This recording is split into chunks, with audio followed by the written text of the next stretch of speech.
السلام علیکم ورحمۃ اللہ وبرکاتہ۔ میرا نام ہے عابد علی اور میں اپنے چینل علامہ عابد علی اشرفی سے آپ سے مخاطب ہوں۔ امید کرتا ہوں کہ آپ خیریت سے ہوں گے اور دعا کرتا ہوں کہ اللہ پاک آپ کو سلامت رکھے۔ دانت کا درد ایک ایسا عذاب ہے جس سے نیندیں اڑ جاتی ہیں، کوئی دوا اثر نہیں کرتی، کوئی علاج سکون نہیں دیتا۔ ایسے وقت میں انسان بے بس ہو جاتا ہے، مگر ایک راستہ ایسا ہے جو کبھی ناکام نہیں ہوتا، اور وہ ہے اللہ کے کلام سے شفا حاصل کرنا۔ آج کا عمل آپ کو وہ قرآنی وظیفہ بتائے گا جس سے بے شمار لوگوں نے دانت کے درد سے مکمل نجات پائی۔ یہ نہ صرف درد ختم کرتا ہے بلکہ دوبارہ ہونے سے بھی بچاتا ہے، کیونکہ شفا اللہ کے کلام میں ہے، دوا میں نہیں۔ تو سب سے پہلے نیت کریں کہ یہ عمل صرف اللہ کی رضا اور شفا کے لیے کیا جا رہا ہے۔ یقین رکھیں قرآن کی ہر آیت میں نور ہے، اور وہی نور جسم و روح دونوں کو آرام دیتا ہے۔ تو جس جگہ دانت میں درد ہو وہاں ہاتھ رکھیں اور یہ قرآنی آیات 7 مرتبہ پڑھیں۔ کون سی آیات؟ وَيَشْفِي صُدُورَ قَوْمٍ مُؤْمِنِينَ۔ اس کے بعد آپ نے 3 مرتبہ یا شافی یا کافی یا معافی پڑھ کر اللہ تعالیٰ سے دعا کریں کہ یا اللہ اپنے کلام کے صدقے میرے درد کو ختم فرما دے۔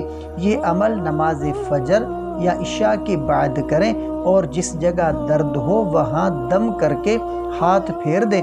انشاءاللہ اللہ کے حکم سے درد فوراً کم ہو جائے گا اور چند دنوں میں انشاءاللہ مکمل ختم ہو جائے گا۔ اور درد زیادہ ہو یا بار بار ہو رہا ہو تو روزانہ سورۃ الفاتحہ 7 مرتبہ پڑھ کر زیتون کے تیل پر دم کریں، اور رات کو سوتے وقت انگلی سے ہلکا سا اس تیل کو دانتوں اور مسوڑوں پر لگائیں۔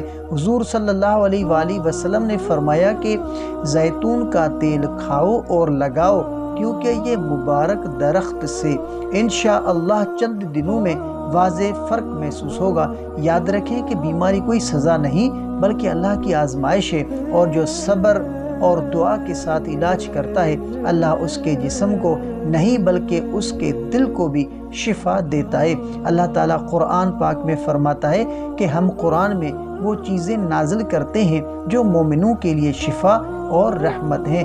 یا اللہ جو یہ عمل کرے اس کے دانتوں، ہڈیوں اور جسم کے ہر درد کو ختم فرما، اسے صحت، سکون اور ایمان کی روشنی عطا فرما، آمین یا رب العالمین۔ اگر آپ کو یہ ویڈیو پسند آئی ہو تو اسے دل سے لائک کریں، صدقہ سمجھ کر دوسروں تک ضرور شیئر کریں، اور مزید اسلامی وظائف اور خوابوں کی تعبیرات جاننے کے لیے ہمارے چینل علامہ عابد علی اشرفی کو ضرور سبسکرائب کریں۔ اور اگر آپ کا کوئی ایسا خواب ہے جس کی آپ تعبیر جاننا چاہتے ہیں تو کمنٹ کر سکتے ہیں، انشاءاللہ آپ کو آپ کے خواب کی تعبیر اسلامی تعلیمات کے مطابق فراہم کی جائے گی۔ تو ملتے ہیں اگلی ویڈیو میں، تب تک کے لیے اپنا بہت سارا خیال رکھیں اور ہمیں اپنی دعاؤں میں یاد رکھیں۔ السلام علیکم ورحمۃ اللہ وبرکاتہ۔